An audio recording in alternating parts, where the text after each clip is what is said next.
안녕하세요. 책 읽는 아줌마 엔다줌마입니다. 오늘도 장은주 작가님의 이토록 삶이 채워지는 순간들을 낭독해 보면서 여러분들과 함께 귀한 깨달음 얻을 수 있었으면 좋겠습니다. 낭독 시작하겠습니다. 조금씩 쓰면서 슬럼프도 이기고 춤추는 별을 잉태하려면 반드시 스스로의 내면에 혼돈을 지녀야 한다. 프레드리히 니체. 우리는 열심히라는 말을 자주 쓴다. 공부 열심히 해. 열심히 하세요. 누군가를 응원할 때나 지나가는 인사말로 종종 그런 말을 한다. 그런데 열심히 하는 게 무조건 좋은 걸까? 열심히만 하면 다 해결되는지. 가끔은 그 결과가 궁금해진다. 분명 열심히 했는데도 답이 없을 때가 있지 않은가? 어떤 일을 할 때 목적을 분명히 정해야 한다. 그래야 힘을 내고 나아갈 수 있다. 목적이 있어도 어떤 일을 끝까지 해나가는 게 만만치 않다. 그런데 그 목적마저도 없다면 얼마나 힘들까? 분명한 목적이 없으면 쉽게 지친다. 계속 하더라도 재미가 없고 성과도 눈에 안 띈다. 주어진 일만 묵묵히 하면서 늘 변함없는 생활을 이어갈 뿐이다. 그렇게 열심히만 하다가 끝난다. 가끔은 열심을 내기 이전에 왜 하는지 점검하면서 상황을 돌아봐야 한다. 목적을 가지고 열심을 내다가도 가끔은 힘든 순간이 온다. 내 의지대로 안 되는 날은 언제든 찾아온다. 살아온 날들보다 살아갈 날들의 무게가 더 크게 느껴질 때가 있다. 그냥 두 눈을 뜨고 있다 보면 사라지는 날들의 연속. 그렇게 오늘이 가고 특별한 일이 없는 한 다시 내일이 올 것이다. 지금 이대로 살다가는 그냥 숨 쉬고 그 자리에 존재한다는 이유로 관성처럼 나이만 먹게 되겠구나. 그런 생각이 들었다. 이토록 정확하게 흐르는 시간의 끝에 무엇이 있을지는 아무도 모른다.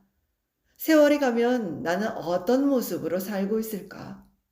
그때 나는 오늘의 내가 아닐 텐데. 무엇을 좇으며 어디에 목적을 두고 살아야 할 것인가? 그런 생각을 하면 내가 뭘 하고 있나 싶기도 하다. 때론 온갖 불안들까지 스멀스멀 올라온다.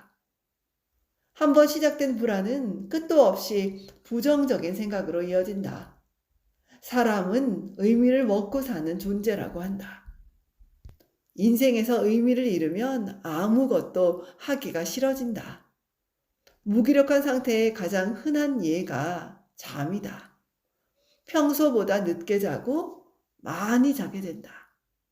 문제를 회피하고 싶어지고 해결할 능력이 없다는 생각에 그저 잠을 찾게 된다.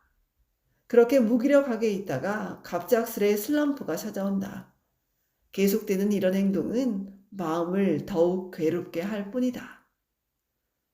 부지런히 움직이고 열심을 내다 어느 순간 번아웃이 찾아온다. 그럴 때 어떻게 견딜 것인가? 자신을 일으켜 세울 만한 방법 한두 개 정도는 가지고 있는 게 좋다. 그러면 한결 가볍게 지나갈 수 있다. 평소에 관심 가는 것들이나 취미 생활도 좋다. 하지만 마음이 정말 힘들 때는 그런 것도 소용이 없다. 차라리 아무것도 하지 않는 게 나을 때도 있다. 비 오는 어느 날이었다.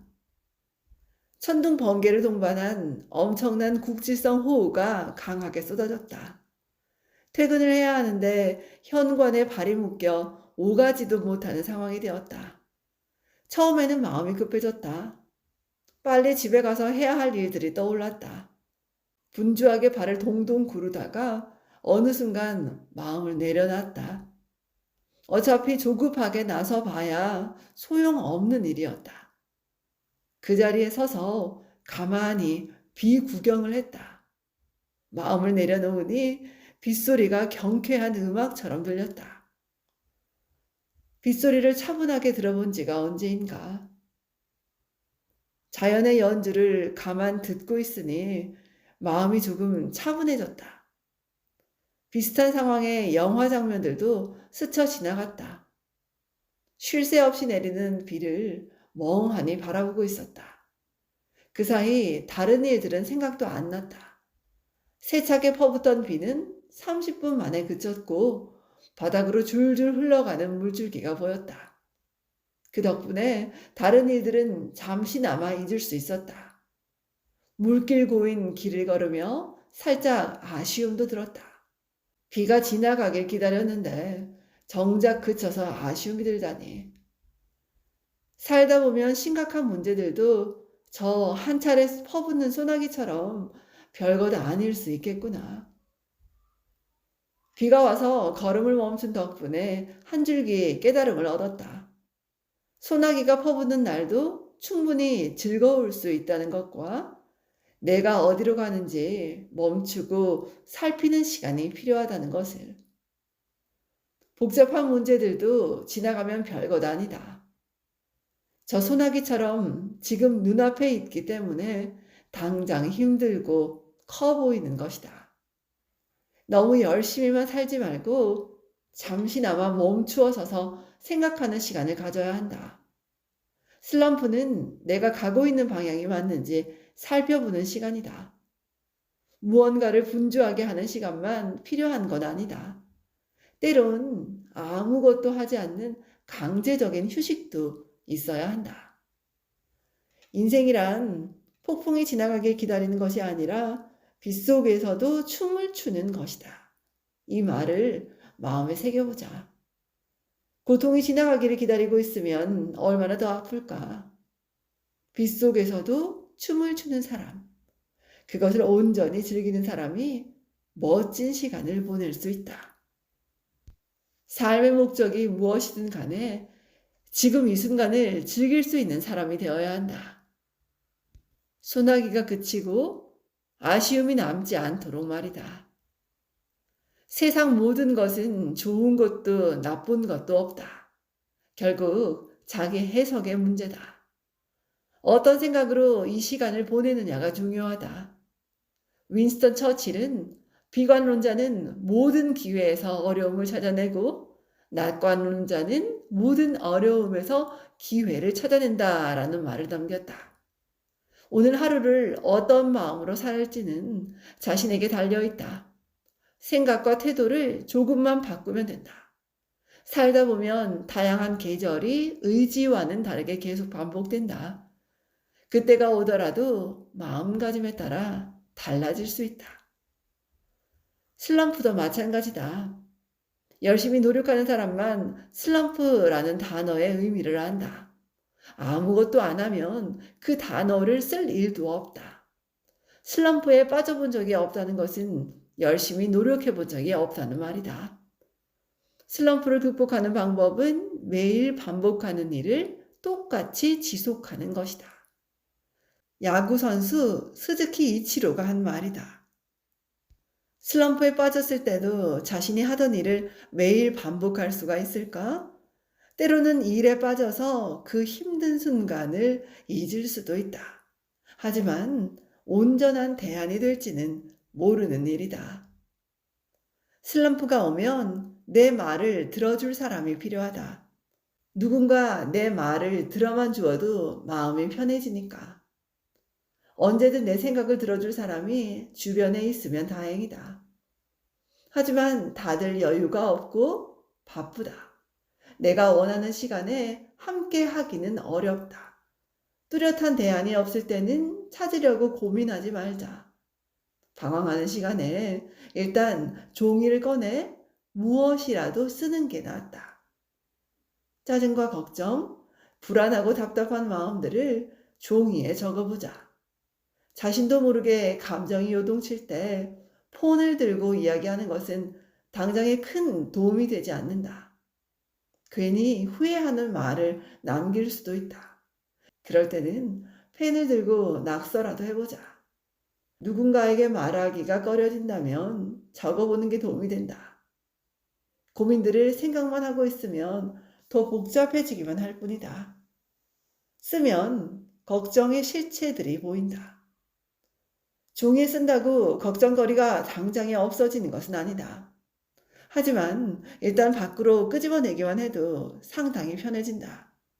힘든 사람에게는 자신에게 처한 감정이 제일 무겁다. 사실 들어준다는 것은 내 마음을 그냥 받아주는 것이다. 하나씩 쓰면서 내 마음을 들여다보는 것만으로도 한결 낫다. 마음에서 흘러나오는 그대로 쓰면 된다. 쓰기에는 놀라운 힘이 있다. 손으로 쓰는 것은 마음을 진정시켜주는 효과가 있다. 종이에 감정을 쏟아내다 보면 불안함이 어느 정도 가라앉는다. 머리가 개운해지고 기운이 생기면서 기력도 회복된다. 그 사이 무엇이 문제인지 좀 더 명확하게 볼 수 있다. 손을 움직이는 동안 몸도 마음도 가벼워지고 긍정적인 힘도 만들어진다. 힘들어도 꾸준히 쓰면 도움이 되는 순간이 있다. 나중에 비슷한 상황이 되었을 때 다시 보면서 한 발짝 용기를 낼 수 있다. 노트에 남겨진 글은 누구보다 내 상황을 잘 알기에 그 어떤 것보다 위로가 된다. 자신의 생각이 어떻게 전개되었는지 알 수 있어서 더욱 그렇다. 어려운 순간에 어떻게 극복해 나가는지 과정을 보면 힘이 된다. 그렇게 부지런히 쓰고 노력하는 과정에서 에너지가 생겨난다. 누군가는 그 에너지 덕분에 용기를 얻고 좀 더 힘을 내기도 한다. 그러니 기록을 통해 삶의 발자취를 남겨야 한다. 일이 잘 풀리지 않거나 스트레스가 한가득 몰려올 때는 내 마음을 기록하자. 마음속에만 두면 불안한 실체를 알 수가 없다. 쓰다 보면 알게 된다. 문제는 우리가 생각하는 것만큼 심각하지 않다는 것을. 노트의 감정들을 담아내면서 나를 먼저 살피고 좋은 기운을 많이 만들어야 한다. 그로 인해 주변 사람들도 함께 웃을 수 있도록. 지금까지 장은주 작가님의 이토록 삶이 채워지는 순간들을 낭독해 보았습니다. 오늘도 잘 들어주셔서 감사합니다, 여러분. 엔다줌마였습니다. 좋은 날 되십시오. 고맙습니다.